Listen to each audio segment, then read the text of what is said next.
Tá no ar o Goodcast, o podcast de boas notícias e positividade do lado bom do mundo.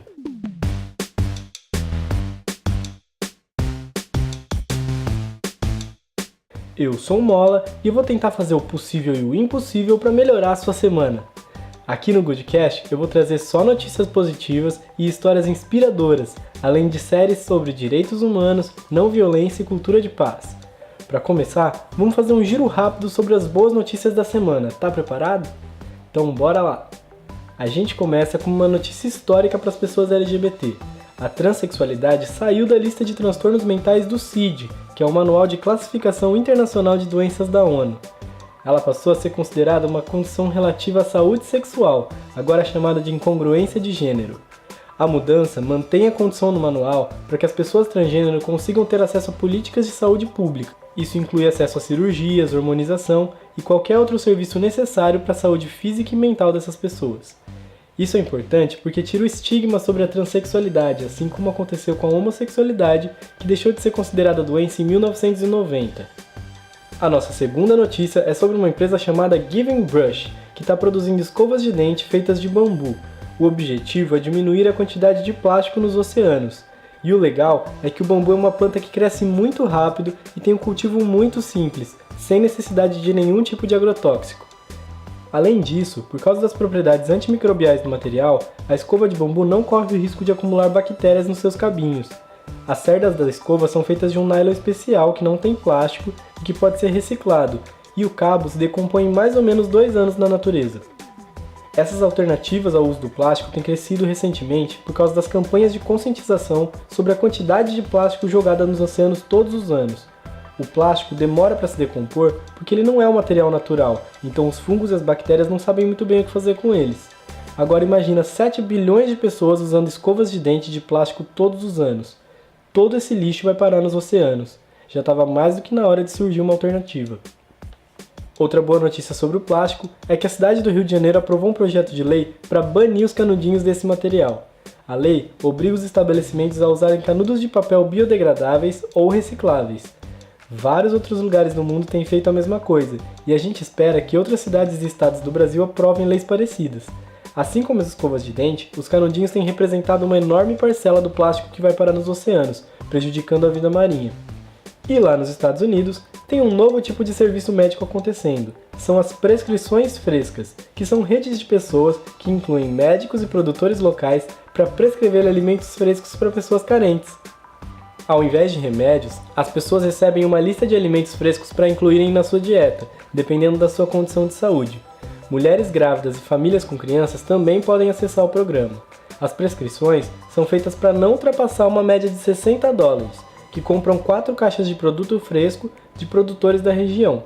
Elas vêm com dicas de nutrição e armazenamento dos vegetais, além de algumas sugestões de preparo. O projeto quer reforçar a ideia de que comida é um produto medicinal e que a forma como nos alimentamos afeta a nossa saúde. Além disso, ela ajuda os produtores locais e as famílias de baixa renda que não teriam como comprar os produtos, seja por causa do preço ou seja pela dificuldade de acesso a alimentos frescos. Essas pessoas, que na maioria são negras e latinas, conhecem o projeto pela indicação dos médicos parceiros do programa e têm conseguido resultados bacanas, como a diminuição dos níveis de açúcar no sangue que podem levar a diabetes.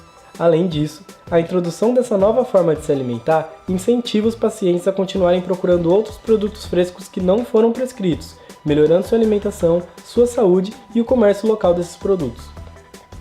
E no Canadá, um chefe decidiu abrir uma loja de alimentos em que você pode pagar o quanto quiser pela comida. Ela se chama Feed It Forward e funciona assim. Algumas lojas da região e alguns produtores enviam legumes, frutas, pão e outros alimentos que tenham manchas ou que não sejam economicamente atraentes para a venda. Então, os consumidores chegam na loja e levam esses produtos, pagando quanto eles podem ou não pagando nada se eles não tiverem dinheiro. Assim, a loja diminuiu o número de desperdício de alimento na cidade e ainda conseguiu servir a comunidade. As pessoas ainda podem assinar caixas dos produtos que chegam na sua casa quinzenalmente se elas preferirem. Lembrando que nenhum dos produtos na loja está estragado ou perto de estragar, eles apenas são sobras de produção ou produtos considerados feios demais para venda. Esse tipo de iniciativa tem sido copiado em diversas cidades do mundo, e o modelo de pague o quanto puder tem funcionado bem. Imagina se toda a cidade do Brasil tivesse uma dessa para evitar o desperdício de alimentos e ainda ajudar quem precisa. Bom, Espero que essas notícias tenham melhorado o seu dia ou te inspirado um pouquinho, porque elas mostram que tem muita gente fazendo coisa boa por aí. E por falar nisso, a gente vai agora para o quadro O Lado Bom da História, onde a gente apresenta bem rapidinho um personagem histórico que contribuiu para melhorar esse mundão.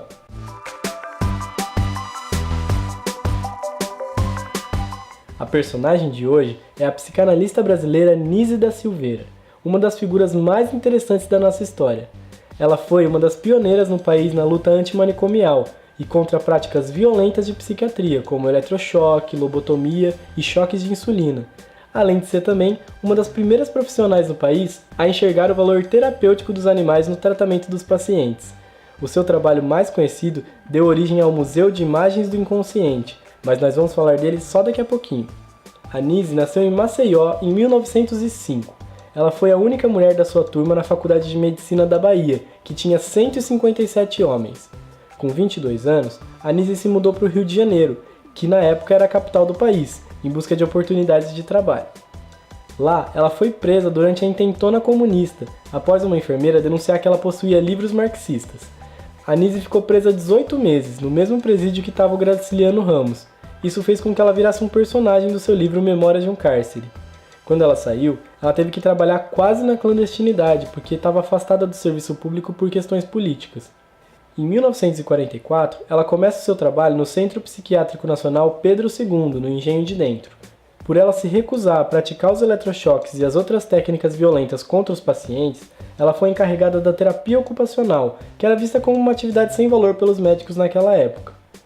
Ao invés de obrigar os pacientes a limparem o hospital como era comum, a Nise criou um ateliê de pintura e modelagem para que os pacientes esquizofrênicos pudessem expressar suas emoções mais profundas.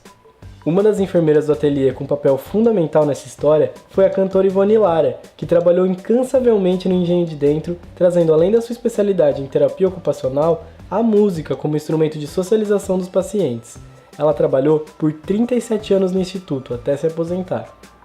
O trabalho com arte no ateliê revolucionou o tratamento psiquiátrico no país e fez a Nise fundar o Museu de Imagens do Inconsciente, no qual eram guardadas e estudadas as obras dos pacientes. Além da melhoria no quadro dos pacientes através da arte, a Nise notou que o convívio com os animais ajudava os pacientes, ou clientes, como ela chamava, a criarem vínculos emocionais estáveis durante o tratamento. Ela chamava os animais de coterapeutas. A Nise continuou na luta antimanicomial até o fim da sua vida, em 1999, quando morreu de pneumonia por causa da idade avançada. A sua história foi contada recentemente no filme Nise, O Coração da Loucura, onde é possível conhecer também as histórias reais dos clientes do ateliê. A Nise não gostava de ser chamada de pioneira, embora tenha revolucionado a psicologia e a psiquiatria no país. Em uma das suas entrevistas, ela contou o objetivo principal da criação do Museu de Imagens do Inconsciente. O que eu procurei fazer no Museu de Imagens do Inconsciente foi, naturalmente, o estudo sobre vários aspectos do chamado louco, mas o que caracteriza principalmente o nosso trabalho é a tentativa de penetração no mundo interno, este mundo que é, ainda citando Artaud, contíguo com a realidade. É como se as condições adversas, externas, empurrassem o indivíduo e ele não tivesse outra porta de escape, senão a loucura. Nós, então, tentamos acompanhá-lo um pouco nesse mundo interno para onde ele foi atirado. Claro que o objetivo será trazê-lo de volta à nossa realidade, o que não é fácil, porque a nossa realidade é muito dura para eles. A história da Nise serve para mostrar pra gente que qualquer pessoa é capaz de revolucionar o mundo ao seu redor. É só saber enxergar o potencial certo nas coisas. Espero que tenham gostado desse episódio do Goodcast. Na próxima semana tem mais. Sigam o Lado Bom do Mundo nas redes sociais, @Lado Bom do Mundo, e enviem comentários e boas notícias pra gente espalhar por aqui. Beijo, beijo, beijo. Tchau!